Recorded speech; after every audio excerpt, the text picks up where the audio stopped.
The scorching Arizona sun beat down mercilessly on the makeshift wedding altar outside Oatman, Arizona, in the summer of 1885, as Catherine Lawson struggled to remain upright in her ivory wedding gown.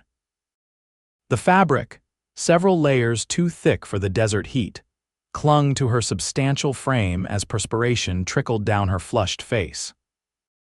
The once beautiful arrangement of wildflowers and cacti blossoms that decorated the ceremony site now seemed to mock her with their resilience to the unforgiving temperature that had risen well past 100 degrees. "I do," she managed to whisper to Reverend Thompson, her voice barely audible as black spots began to dance across her vision. The crowd of witnesses, miners, shopkeepers, and ranch hands from the surrounding area shifted uncomfortably in the heat, their own discomfort momentarily forgotten as they watched the bride's knees begin to buckle. Catherine had been waiting for this moment her entire life, marrying Harold Peterson, the banker's son who had courted her despite her size, despite the whispers that followed her through town. But as she stood there, the world spinning around her, she knew something was terribly wrong. The last thing she heard was a collective gasp from the crowd as her legs gave way beneath her heavy skirts. Xavier Cole had watched the proceedings from the back of his horse, situated on a small rise overlooking the ceremony. He hadn't been invited, he rarely was invited to town gatherings, but he'd heard about the wedding, and something had drawn him to observe from a distance. The mysterious cowboy had a reputation for keeping to himself, showing up in town only when necessary to sell cattle or purchase supplies. When he saw the bride collapse, Xavier didn't hesitate. He spurred his stallion forward, galloping down the slope toward the commotion. By the time he reached the altar, a circle of concerned onlookers had gathered around Catherine's motionless form. "Stand back, give her air," Xavier commanded, dismounting in one fluid motion. The crowd parted instinctively at his authoritative tone. Harold Peterson stood frozen, his face pale with shock. "Someone fetch the doctor," he called, his voice cracking. Xavier knelt beside Catherine, noting her labored breathing and the alarming redness of her face. "The doctor's 3 hours away in Kingman," he said firmly. "She needs shade and water now." Without waiting for permission, he scooped Catherine into his arms, straining slightly under her weight but managing to lift her with the strength that came from years of hard ranch work. "What do you think you're doing?" Harold demanded, finally shaking free from his paralysis. "Put my fiancée down this instant. She'll die in this heat," Xavier replied bluntly. "I'm taking her to the Cottonwood Grove by the creek. It's the coolest place within miles." He nodded toward his horse. "Bring water and whatever medical supplies you can find. And someone get those corsets loosened." Catherine's mother rushed forward with a fan made of dyed feathers. "Please help her," she begged Xavier. "Do what you must." Xavier carried Catherine to his horse, somehow managing to mount while still holding her secure. With one arm wrapped protectively around her waist, he guided his horse toward the stand of cottonwood trees that provided the only substantial shade in the vicinity of Oatman. The wedding party watched in shock as the mysterious cowboy rode away with the unconscious bride. By the time Xavier reached the grove, Catherine had begun to stir slightly. The temperature dropped noticeably beneath the broad canopy of leaves, and the nearby creek provided a welcome humidity that contrasted with the arid heat they'd just escaped. Xavier laid Catherine gently on the soft grass beneath the largest cottonwood. He removed his bandana, dipped it in the cool creek water, and placed it on her forehead. "Where am I?" Catherine murmured, her eyes fluttering open. "Safe," Xavier answered simply. "You fainted from the heat. Rest now." Catherine tried to sit up, panic flaring in her eyes. "The wedding, Harold, they'll be along soon," Xavier assured her, placing a gentle hand on her shoulder to keep her from rising. "You need to stay still. Heat stroke is nothing to trifle with out here." Catherine relaxed slightly, studying the face of the man who had come to her rescue. She recognized him vaguely, the reclusive rancher who lived somewhere in the hills outside town. His face was weathered by sun and wind, but his eyes were kind beneath the brim of his worn Stetson. "You're Xavier Cole," she said softly. "The cowboy from Shadow Canyon Ranch." Xavier nodded, surprised she knew his name. "And you're Catherine Lawson, about to be Catherine Peterson, I reckon." Catherine closed her eyes as a wave of dizziness washed over her. "If Harold still wants to marry me after I ruined everything—" "You didn't ruin anything," Xavier said firmly. "Nobody controls the weather, and that preacher had no business conducting a service outdoors in this heat." For the next hour, Xavier tended to Catherine, bathing her face and wrists with cool water, helping her sip from his canteen, and providing a reassuring presence that somehow calmed her frayed nerves. They talked little, but each found comfort in the silence. "They should have been here by now," Catherine finally said, worry creeping into her voice as she gazed toward the path that led back to town. Xavier frowned. "I'll check on them. Stay here in the shade." He stood and was about to mount his horse when the sound of approaching hooves caught his attention. Instead of the wedding party, a single rider appeared: Jeremiah Wilson, the town's deputy. "Cole," he called, reining his horse to a stop. "Thought I might find you here. Where's the rest of them?" Xavier demanded. "The bride needs her family." Jeremiah dismounted, his expression grave. "There's been trouble. Stagecoach robbery turned violent on the road to Kingman. Everyone from town rushed to help, including the groom and his family." Catherine struggled to sit up. "Is Harold all right?" Jeremiah removed his hat. "He's fine, madam, but he went with his father to pursue the bandits. Asked me to tell you he's sorry, but the wedding will have to be postponed. They took the bank's weekly shipment. His father's livelihood is at stake." Catherine's face crumpled, tears welling in her eyes. Xavier knelt beside her, his hand hovering uncertainly near her shoulder. "I'll stay with Miss Lawson," he told the deputy. "Make sure she gets home safely once the worst heat of the day passes." Jeremiah nodded, clearly relieved to be absolved of responsibility for the jilted bride. "Much obliged, Cole. I should get back to help the sheriff." He mounted his horse and tipped his hat to Catherine. "My condolences on your wedding day, madam." As the deputy rode away, Catherine's composure crumbled completely. "How could he?" she sobbed. "How could he choose the bank over our wedding day?" Xavier said nothing, simply offering his bandana for her tears.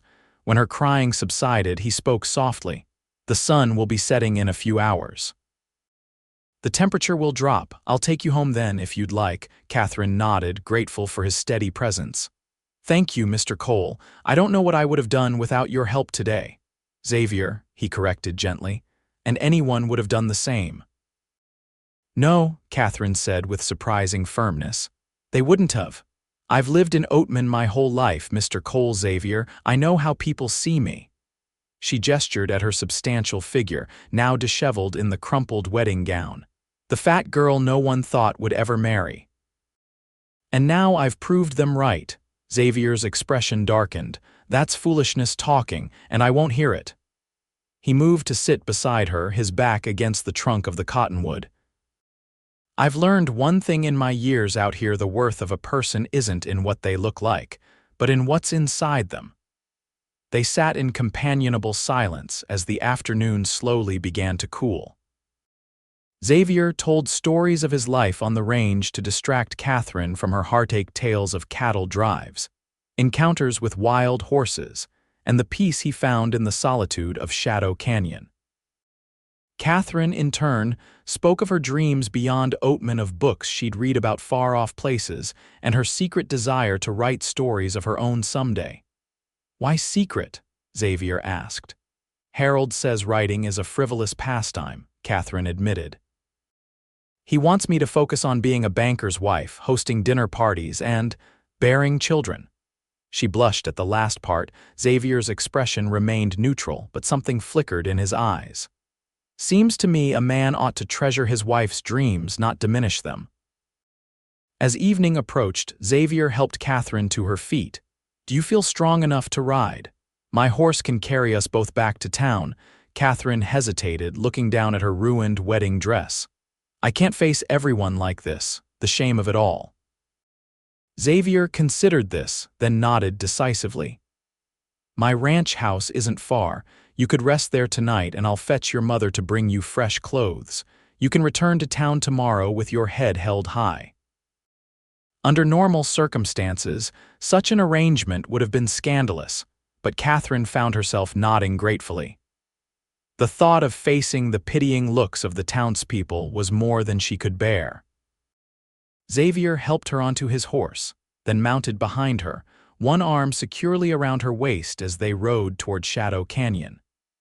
Catherine was acutely aware of his presence, the solid strength of his chest against her back, the gentle way he guided the horse across the rocky terrain.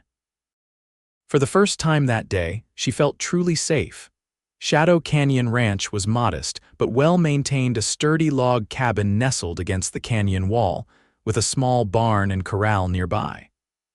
A spring-fed stream provided water, and a garden of hardy vegetables flourished despite the harsh climate. "It's lovely," Catherine said honestly as Xavier helped her dismount. "It's home," he replied simply, leading her inside. The interior was sparse but comfortable. A stone fireplace dominated one wall, surrounded by bookshelves that surprised Catherine with their abundance. "You read," she observed, running her fingers along the spines of volumes ranging from practical manuals on ranching to poetry and literature. "Not much else to do on winter nights," Xavier explained, looking almost embarrassed. "The chair by the window gets the best light," he added, gesturing to a worn leather armchair. "Make yourself comfortable while I tend to my horse and fetch us some supper." Left alone, Catherine explored the small cabin, finding it meticulously clean and organized. On a small desk in the corner, she discovered sheets of paper covered in neat handwriting pages of what appeared to be a journal or perhaps a story. Respecting his privacy, she didn't read the words, but the discovery that Xavier Cole wrote was a revelation that warmed her heart. When Xavier returned, he brought fresh water and a simple meal of beans, corn bread, and dried fruit. "Not wedding feast fare, I'm afraid," he apologized. "It's perfect," Catherine assured him, realizing she was ravenously hungry. They ate together at his small table, the awkwardness of their unusual situation gradually giving way to comfortable conversation. As darkness fell, Xavier lit a lamp and stoked a small fire to ward off the desert night's chill. "I should go for your mother now," Xavier said, rising from his chair. "Will you be all right here alone for a couple of hours?" Catherine nodded, suddenly reluctant to see him leave. "I'll be fine, thank you for everything." Xavier paused at the door, looking back at her with an expression she couldn't quite decipher. "I'm sorry about your wedding day, Catherine." "You deserved better." After he left, Catherine found herself drawn to the bookshelves, selecting a volume of Whitman's poetry to distract her from her thoughts. She curled up in the chair by the window, losing herself in the verses until the sound of approaching horses roused her. To her surprise, it wasn't just her mother who arrived with Xavier, but her father as well, looking concerned but not angry as she had feared. "Catherine, my dear girl," her mother exclaimed, rushing to embrace her. "Are you recovered? We were so worried." Catherine's father nodded respectfully to Xavier. "Deputy Wilson told us what happened with the Peterson boy. Choosing money over his bride never did trust that family's priorities." "Harold was just doing his duty to his family," Catherine said automatically, though the words felt hollow even to her own ears. Her mother exchanged a knowing glance with her father. "Well, be that as it may, we've brought you fresh clothes, and news the robbers were captured near Kingman. Harold and his father will be returning tomorrow." "Oh," Catherine said, uncertain how she felt about facing her fiancé after the day's events. "Mr. Cole has kindly offered to bring you home in the morning," her father said, "if that suits you." Catherine nodded, noticing the way Xavier stood quietly by the door, observing but not intruding on the family reunion. After assurances that Catherine was well cared for and comfortable, her parents departed, leaving her once again alone with Xavier. An awkward silence fell between them. "You can take the bed," Xavier said finally, gesturing to the small but neatly made bed in the corner. "I'll sleep by the fire." "I couldn't possibly," Catherine began to protest. "Please," Xavier insisted gently. "You've had a difficult day." Catherine relented, too exhausted to argue. That night, as she lay in Xavier's bed, surrounded by the faint scent of leather and pine that seemed to define him, she found herself wondering what kind of husband Harold would truly make. The question followed her into uneasy dreams. The next morning, Xavier prepared a simple breakfast of cornmeal mush sweetened with honey. They ate mostly in silence, both aware that their unusual interlude was coming to an end. As Xavier helped Catherine onto his wagon for the journey back to town, their hands touched briefly, sending an unexpected jolt through her. Their eyes met, and Catherine saw something in Xavier's gaze that made her heart flutter in a way Harold's attentions never had. The ride to town passed too quickly. As they approached Oatman, Catherine's anxiety returned. "What will everyone think?" "That you survived a difficult situation with dignity," Xavier answered firmly. "Hold your head high, Catherine. You have nothing to be ashamed of." When they reached her family's home on the outskirts of town, Catherine was surprised to find Harold waiting on the porch, still dusty from the road. His face brightened when he saw her, then darkened at the sight of Xavier. "Catherine, thank God you're all right," Harold said, hurrying to help her down from the wagon. He barely acknowledged Xavier with a curt nod. "I was so worried."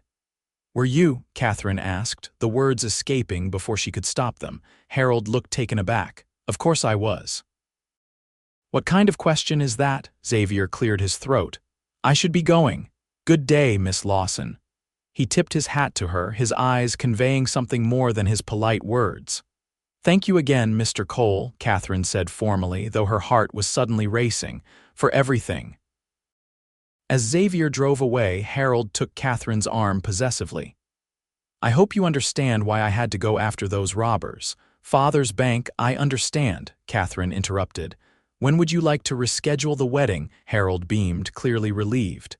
"How about this Sunday?" "Father says the bank can spare me for a proper honeymoon now that the money's been recovered." Catherine nodded automatically, but as she followed Harold into the house to greet her waiting parents, she felt a strange reluctance that had nothing to do with the failed ceremony of the day before. The next few days passed in a blur of renewed wedding preparations. Catherine went through the motions, smiling at appropriate moments and agreeing to Harold's plans, but her thoughts kept drifting to the quiet canyon and the cowboy who had treated her with such genuine respect. On Thursday, Catherine was in the general store selecting ribbon for her repaired wedding dress when Xavier entered, his tall frame filling the doorway. Her heart skipped as their eyes met across the cluttered shop. "Miss Lawson," he greeted her with a tip of his hat. "I hope you're fully recovered." "Yes, thank you, Mr. Cole," Catherine replied, aware of the shopkeeper's curious gaze upon them. Xavier hesitated, then approached her, speaking quietly. "I found something at my cabin after you left. Thought you might like to have it." He handed her a small package wrapped in brown paper. "Good day, Miss Lawson." Before she could respond, he had purchased his supplies and departed, leaving Catherine holding the mysterious package. Back home, in the privacy of her room, she unwrapped it to find a small leather-bound journal and a note, "For your stories. Everyone deserves to pursue their dreams." XC, Catherine clutched the journal to her chest, tears welling in her eyes. The simple gift represented everything Harold had never understood about her. That night at dinner, Harold spoke excitedly about their future home above the bank, the social position they would enjoy, and the family they would start. Catherine listened silently, the weight of the journal hidden in her pocket seeming to grow heavier with each of Harold's pronouncements. "You're awfully quiet, dear," Harold observed finally. "Are you still unwell from your heatstroke?" Catherine looked at the man she had agreed to marry, handsome, respectable, and utterly conventional. "Harold," she said slowly, "do you think I should write my stories?" Harold blinked in surprise. "Those little tales you scribble." I suppose it's a harmless enough hobby as long as it doesn't interfere with your duties as my wife. And what if it became more than a hobby? Catherine pressed. What if I wanted to publish them someday? Harold laughed indulgently. Catherine, be serious. Ladies of quality don't publish stories. What would people think? In that moment, Catherine knew with absolute clarity what she had to do. I'm sorry, Harold, she said quietly. I can't marry you on Sunday or any day. Harold's face flushed with anger and embarrassment. Is this some kind of joke? After everything that happened, after I forgave you for making a spectacle of yourself at our wedding, forgave me, Catherine repeated, her voice gaining strength. I nearly died from heatstroke and you left me to chase money. I was doing my duty to my family. Harold protested. And I'm doing my duty to myself, Catherine replied firmly. We want different things from life, Harold. I was willing to compromise my dreams because I thought no one else would ever want me, but I deserve better than that, and so do you. Harold stormed out, leaving Catherine trembling but resolute. Her parents, who had overheard the confrontation from the next room, entered cautiously. Catherine, her father began, are you certain about this decision? To her surprise, there was no anger in his tone, only concern. Catherine nodded, tears spilling down her cheeks. I can't live the life he wants for me, Father. It would slowly kill everything I am inside. Her mother sat beside her, taking her hand. Does this have anything to do with that cowboy who helped you? Catherine blushed but answered honestly. Xavier made me see that I deserve to be valued for who I am, not just tolerated despite it. Whether anything comes of that or not, I owe him my gratitude for opening my eyes. Her father sighed heavily. The town will talk. Let them, Catherine said with newfound courage. I'd rather be the subject of gossip than trapped in a loveless marriage. The next day, Catherine rode her father's horse to Shadow Canyon Ranch, her heart pounding with each mile. She found Xavier mending a fence line, his shirt sleeves rolled up to reveal strong, tanned forearms. He straightened when he saw her, surprise and something more warming his features. Catherine, I didn't expect to see you here. I broke off my engagement to Harold, she blurted out before her courage could fail her. Xavier's expression remained carefully neutral. May I ask why? Because he wanted me to be someone I'm not, Catherine said. Because he saw my writing as a distraction from being his wife, not as an essential part of who I am. She took a deep breath. And because when I was with you, I felt truly seen for the first time in my life. Xavier took a step toward her, hope dawning in his eyes. And what is it you want, Catherine? To write my stories, she answered firmly. To live honestly. And... She faltered momentarily, then pressed on, to see if there might be something between us worth exploring. Xavier closed the distance between them, taking her hands in his. I've thought of little else since the day I carried you to the shade, he admitted, but I didn't want to be the man who stole another man's bride. You didn't steal me, Catherine corrected him. You helped me find myself. Their first kiss, tentative and sweet beneath the Arizona sky, felt like coming home to a place Catherine had never been before. The courtship of Xavier Cole and Catherine Lawson scandalized Oatman for precisely 3 weeks before a bank examiner from Phoenix discovered irregularities in Harold Peterson's books, shifting the town's gossip to more dramatic matters. Xavier courted Catherine properly, with her parents' cautious blessing.